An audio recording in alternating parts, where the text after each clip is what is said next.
Hi friends, అందరూ ఎలా ఉన్నారు? మేమైతే చాలా బాగున్నాం. మీరు కూడా బాగుండాలని మనస్ఫూర్తిగా కోరుకుంటున్నాను.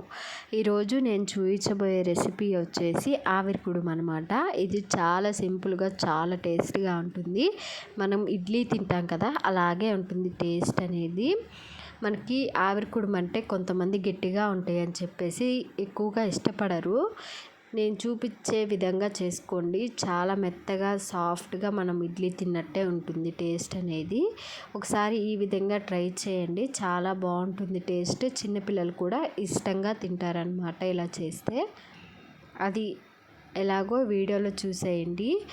ఆవిరి కుడుము పిండితోనే మనం దోశ కూడా వేసుకోవచ్చు. దీన్ని మినపట్టు అంటారు. చాలా టేస్ట్గా ఉండిద్ది అనమాట. దోశ కన్నా చాలా బాగుంటుంది టేస్ట్. అలాగే ప్రోటీన్ ఫుడ్ అనమాట. దీనికోసం ఒక గ్లాసు నేను పొట్టుపప్పు అయితే తీసుకుంటున్నాను. మీరు మినప్పప్పు అయినా తీసుకోవచ్చు. నేను ఇక్కడ పొట్టుపప్పు తీసుకుంటున్నాను. ఒక గ్లాస్ మినప్పప్పు అయితే తీసుకున్నాను అనమాట. ఈ మినప్పప్పు మీరు గుండుపప్పు వాడుకునే పని అయితే రెండు సార్లు వాష్ చేసేసుకొని దానిలో ఉన్న నీళ్ళతోనే మనం మిక్సీ అయితే వేసుకోవచ్చు. నేను ఇక్కడ పొట్టుపప్పు యూస్ చేస్తున్నా కాబట్టి ఒకసారి కడిగేసి నానబెట్టుకుంటున్నాను. మీరు మినప్పప్పు వేసుకునే పని అయితే 2 సార్లు వాష్ చేసేసి మూడోసారికి నీళ్ళు ఉంటాయి కదా, ఆ నాని నీళ్ళల్లోనే ప్రోటీన్స్ అన్నీ ఉంటాయి అన్నమాట. దీనిలోకి నేను ఒక 3 టేబుల్ స్పూన్ల దాకా బియ్యం అయితే తీసుకున్నాను. ఈ బియ్యం వేయటం వల్ల మనకి ఇడ్లీలు అనేవి సాఫ్ట్గా చాలా బాగా వస్తాయి. అచ్చం మినపప్పుతో బాగోదన్నమాట టేస్ట్. కొంచెమైనా రైస్ వేసుకోవాలి ఈ ఆవిరి కుడుముకి, అప్పుడే టేస్ట్ అనేది చాలా బాగుంటుంది. ఎక్కువ అవసరం లేదు, కొంచెం సరిపోతుంది. ఒక 3 టేబుల్ స్పూన్లు అయితే సరిపోతుంది. ఎక్కువ అవసరం ఏం లేదు. ఇక్కడ 3 టేబుల్ స్పూన్ల దాకా బియ్యంను, అలాగే ఒక గ్లాస్ వాటికి నేను మినప్పప్పు అయితే తీసుకున్నాను. ఇది ఒకసారి శుభ్రంగా వాష్ చేసేసి నానబెట్టుకోవాలి. వాష్ చేసిన తర్వాత బియ్యం కూడా నానబెట్టుకోవాలన్నమాట మినప్పప్పుతో పాటే. మీరు గుండుపప్పు వాడుకునేటప్పుడు బియ్యం దానిలోనే వేసి నానబెట్టుకోవచ్చు. పొట్టుపప్పు కదా, శుభ్రం చేయాలని చెప్పేసి నేను ఇలా సపరేట్గా నానబెట్టాను. మీరు మినపగుళ్ళు వాడే పని అయితే 2 కలిపి నానబెట్టుకోండి, సరిపోతుంది. ఇలా పొట్టుపప్పు యూస్ చేసుకున్న పని అయితే సపరేట్గా నానబెట్టుకుంటేనే మనం కడుక్కునేటప్పుడు బియ్యం అనేవి పోకుండా ఉంటాయన్నమాట. అందుకని సపరేట్గా నానబెట్టి ఇలా పొట్టు తీసేసి నేను ఈ బియ్యము మినపప్పు మిక్స్ చేసి మిక్సీ అయితే వేస్తున్నాను. దీనికి సరిపడా సాల్ట్ కూడా వేసుకోవాలి. ఇది దోశ బ్యాటర్ అనమాట, మినపట్టుకి అనమాట. కొంచెం వాటర్ కలిపేసి ముందుగా ప్యాన్ పెట్టేసుకొని, ప్యాన్ హీట్ ఎక్కిన తర్వాత ఒక 2 టేబుల్ స్పూన్ల ఆయిల్ వేసుకొని ఇలా మనం ముందుగా తయారు చేసుకున్న ఈ పిండిని 2 గంటలు వేసేసి దీన్ని స్ప్రెడ్ చేయకుండా మనం దిబ్బ రొట్టె వేసుకుంటాం కదా, ఆ విధంగా మనం ఇది వేసుకోవాలన్నమాట. దోశలాగా వేసుకోకూడదు, ఇలా కొంచెం మందంగానే వేసుకోవాలి.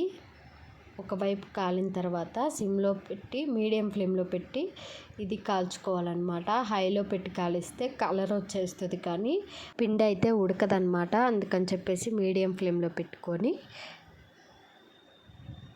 దోశ అనేది వేసుకోవాలన్నమాట. అంతేనండి, సింపుల్గా. ఇడ్లీ తినని వాళ్ళకి ఇలా వేసిస్తే హ్యాపీగా తింటారనమాట. దోశ కన్నా చాలా టేస్ట్గా ఉంటుంది.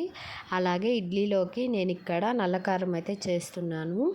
మిరపకాయలు, ఎండుమిర్చి ఇలా తొడాలు తీసుకొని తుంచి పెట్టుకున్నాను. అలాగే 2 టేబుల్ స్పూన్ల ధనియాలు, 1 టేబుల్ స్పూన్ జీలకర్ర, 1 టేబుల్ స్పూన్ మినపప్పు అయితే తీసుకున్నాను.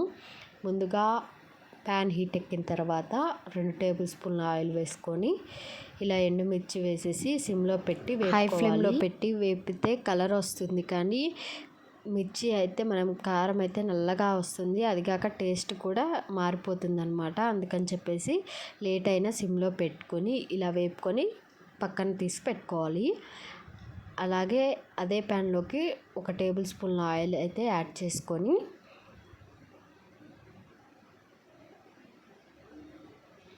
దానిలోకి 2 టేబుల్ స్పూన్ల ధనియాలు, ఎక్కువ అవసరం లేదు, కొంచెం అయితే సరిపోతుంది. అలాగే 1 టేబుల్ స్పూన్ జీలకర్ర, అలాగే 1 టేబుల్ స్పూన్ మినప్పప్పు వేసుకొని ఇవి కూడా సిమ్లో పెట్టి ఒక 2 నిమిషాలతో పాటు వేయించుకోవాలి.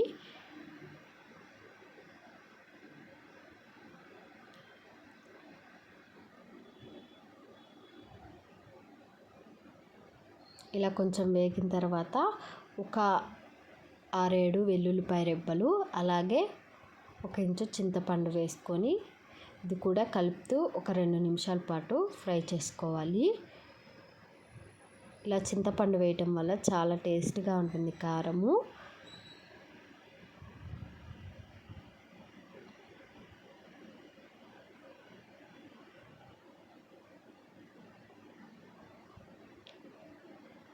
వేగిపోయాయండి. తీసి పక్కన పెట్టుకొని చల్లార్చిన తర్వాత మిక్సీ వేసుకోవాలి.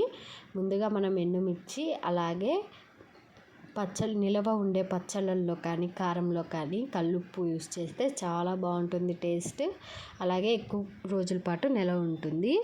మిక్సీ పట్టుకోవాలి. ముందుగా ఎండుమిర్చి, ఉప్పు, అలాగే తర్వాత మనం వేయించి పెట్టుకున్న ధనియాలు, జీలకర్ర, మినప్పప్పు, వెల్లుల్లిపాయలు, చింతపండు ఇవి కూడా మిక్సీ వేసుకోవాలి.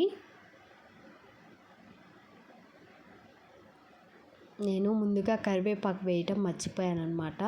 అందుకని చెప్పేసి ఆ బాండీలోనే కొంచెం కరివేపాకు వేసి ఫ్రై చేసి వేసాను అనమాట. మీకు ఇష్టం ఉంటే కరివేపాకు వేసుకోండి, లేదంటే కరివేపాకు లేకపోయినా బాగుంటుంది కారం అనేది టేస్ట్. మొత్తం ఇలా మిక్సీ పట్టుకోవాలన్నమాట.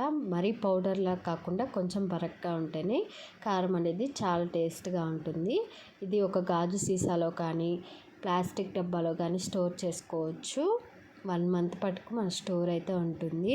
నేను ఆవిరి నాకు ఆవిరి కుడుము పెట్టుకునే ప్లేట్స్ అయితే లేవన్నమాట. అందుకని చెప్పేసి ఇలా ఇడ్లీ పాత్రలో పెట్టుకున్నాను. మీ దగ్గర ఆవిరి కుడుము పెట్టుకునే ప్లేట్ ఉన్నా పెట్టుకోవచ్చు. అంతేనండి, చూసారా సింపుల్గా ఎంత టేస్టీగా ఉండే ఆవిరి కుడుము అయితే రెడీ అయిపోయిందో.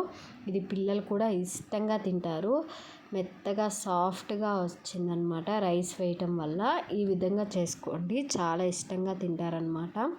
ఇష్టం లేని వాళ్ళు కూడా ఇష్టంగా తింటారు. ఇలా కారపొడిలో కానీ టమాటా పచ్చళ్ళలో కానీ చాలా టేస్ట్గా ఉంటుంది. ఒకసారి మీరు కూడా ట్రై చేయండి. అలాగే మరిన్ని వీడియోస్ కోసం నా ఛానల్ని లైక్ చేయండి, షేర్ చేయండి, సబ్స్క్రైబ్ చేసుకోండి.